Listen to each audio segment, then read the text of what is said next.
break very shortly, and then we will continue. So let's move on the other slide. When we look at these two pictures here, this is something that we want to create in relationship. We want you to enjoy one another, have the fun of loving one another, being happy at all times, that you separate issues from each other. So if there's a problem or issue, you don't base the problem on the issue with your spouse. You put the problem here. This is me and this is the problem. How can you help me work with the problem? You can have a healthy relationship by focusing like that. Let's move to the other slide. Most of you have mentioned some of these areas in relationship pertaining to healthy relationships, so we're not going to spend a lot of time on that. My wife, she's writing a book right now, and while she's writing this book, she put this wonderful story together, and I thought it would just really make a lot of sense for us to hear this story, so maybe she can read it to you. It's part of her book, one of the chapters. God really put in my heart, it's taken me a long time, I don't have a lot of time, but I've been writing about, it's a book called Not Without My Children, and it's talking about ministry and family, and not going ahead without your children, and that your family needs to be a whole part and package of it. But I had a story about building a marriage and building a family unit, and the Lord gave this story to me one time, and I just wanted to share it with you because it kind of ties in with what we're talking about, healthy relationships. I didn't memorize this, so I'm going to read it to you, that's okay. Picture a large field, a field filled with lush grass, rolling hills, and mature trees. A small brook happily gurgles in the distance, sending forth an image of peace and tranquility. The plan is to build a family home amidst these trees and on top of a small hill. A dream implanted in the hearts of a young married couple ready to begin a family and settle in a home of their own. They're anxious to begin. They have spent many years planning. In order to begin fulfilling this dream, the ground must be prepared. The ground must be cleared of any stones or trees. Roots must be pulled out and the soil dug and leveled.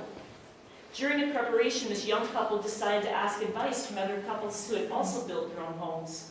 They asked them how to effectively clear the trees, how to aggressively root out the stubborn tree roots and rubble from the earth. They wisely received advice from those who faced these obstacles and were successful in overcoming them. But as they began to build, they faced some difference of opinions on where the house should be situated. The young woman wanted the house to have large bay windows overlooking the stream with a deck surrounding the back. The young man persisted in the fact it was better to have a deck in the front, so he could observe who was coming on their property. The pros and cons of their decisions were weighed. The young man felt great responsibility of protecting and providing for his family. He considered his wife's request.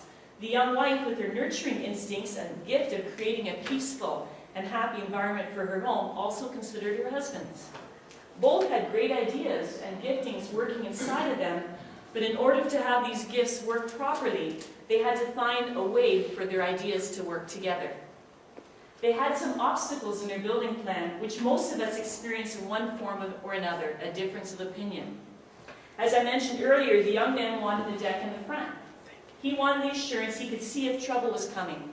He's the protector of the family. Every man should have these instincts because they're God-given. The scripture tells us in 1 Timothy 5:8 that if anyone does not provide for his own, especially those of his household, he is denied the faith and is worse than an unbeliever. A man feels responsible for a family as provider and protector. If he fails in this, he himself feels he has failed as a person. God has placed man as the head of the household, just as Christ is head of the church. It is he who is created to be, and we need to allow our men to lead in their God-given role as spiritual leader of the home. But the young woman, she had different ideas of how she wanted to set up the home. A woman is a nurturer. She's a peacemaker. She loves to create a home as a place of peace and security. She saw the deck in the back as a place to unwind, to reevaluate, to relax. She saw a place where the family could congregate and fellowship together. The big bay windows would draw all the natural light into the home and establish a home filled with warmth and serenity. It is a part of who she is to think of this way. It's not meant to bring conflict. This is how a woman is. This is how she thinks. This is a simple illustration of the differences in the male and female relationship. Can such wonderful ideas, each well-meaning in their intent, work together? Of course they can. As this young couple heard each other out and how each opinion was respected, they began to work on resolving it. The young man saw how important it was for the woman to create a warm and comfortable home for their family.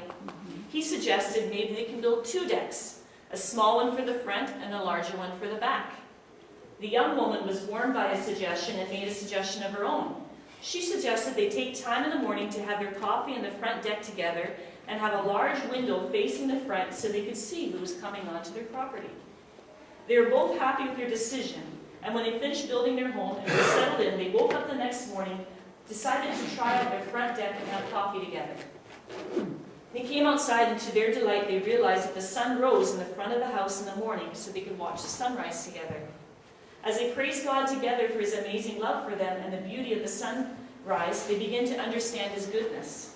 They were not only going to enjoy the sun in the morning together, but as their workday came to an end and the dinner was finished, they would see the sunset on the back porch together. That peace the young woman desired was obtained through their mutual agreement and decision. God honored them and gave them a beautiful sunrise and a beautiful sunset.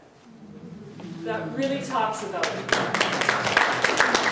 relationships and differences. Their differences didn't mean to be conflict. A woman thinks a little bit differently than men, and it doesn't make them wrong. They're both right in their way, but how do we resolve it and bring it to be something beautiful?